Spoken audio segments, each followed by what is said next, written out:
दोस्तों, हम चाहते तो बहुत कुछ पाने की है पर इसमें सफल नहीं हो पाते। क्या कोई ऐसी तकनीक या विद्या है जिससे कि हम जो पाना चाहते हैं उसे हासिल कर पाए? तो आपको बता दें कि हाँ, ऐसी विद्या है जिसका ज्ञान बहुत ही कम लोगों को है और 100 में से केवल 2-3 लोग ही इसे सीख पाते हैं। क्या आप भी उन 2-3 लोगों में से एक हैं जो इस काबिलियत को रखते हैं? तो आज हम आपको एक कहानी सुनाने वाले हैं जो कि आपकी आंखें खोल कर रख देगी। एक साधु घाट के किनारे डेरा डाले हुआ था।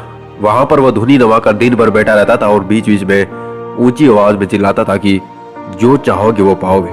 उस रास्ते से गुजरने वाले लोग उसे पागल समझते थे। वे उसकी बात सुनकर अनसुना कर देते थे और जो सुनते थे वो उस पर हंस देते थे। एक दिन एक बेरोजगार युवक उस रास्ते से गुजर रहा था। साधु के चिल्लाने की आवाज उसके कानों में पड़ी कि जो चाहोगे वो पाओगे। ये वाक्य सुनकर युवक साधु के पास आ गया और उसने पूछा कि बाबा, आप बहुत देर से चिल्ला रहे हैं कि जो चाहोगे वो पाओगे। क्या आप सचमुच में मुझे वो दे सकते हैं जो मैं पाना चाहता हूँ?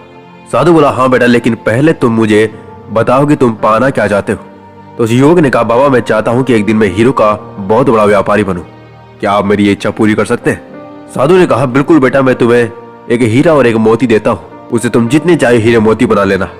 साधु की बात सुनकर युवक की आंखों में आशा की ज्योति उमड़ उठी। तो साधु ने उसे अपनी दोनों हथेलियां आगे बढ़ाने के लिए कहा।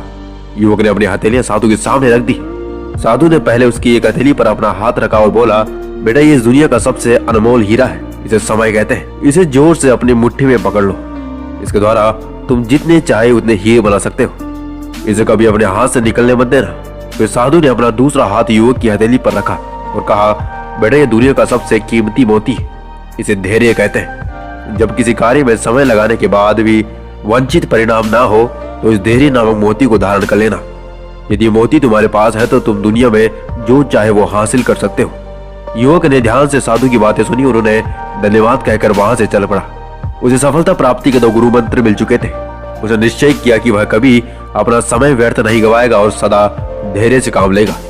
कुछ समय बाद उसने हीरो के एक बड़े व्यापारी के यहाँ काम करना प्रारंभ कर दिया। कुछ वर्षों तक वह दिल लगाकर व्यवसाय में हर गुण सीखता रहा और एक दिन अपनी मेहनत और लगन से अपना सपना साकार करते हुए हीरो का बहुत बड़ा व्यापारी बन गया। दोस्तों, लक्ष्य प्राप्ति के लिए सदा समय और धैर्य नामक हीरे मोती को अपने साथ रखें। अपना समय कभी व्यर्थ न जाने दें और कठिन समय में धैर्य का दामन न छोड़ें।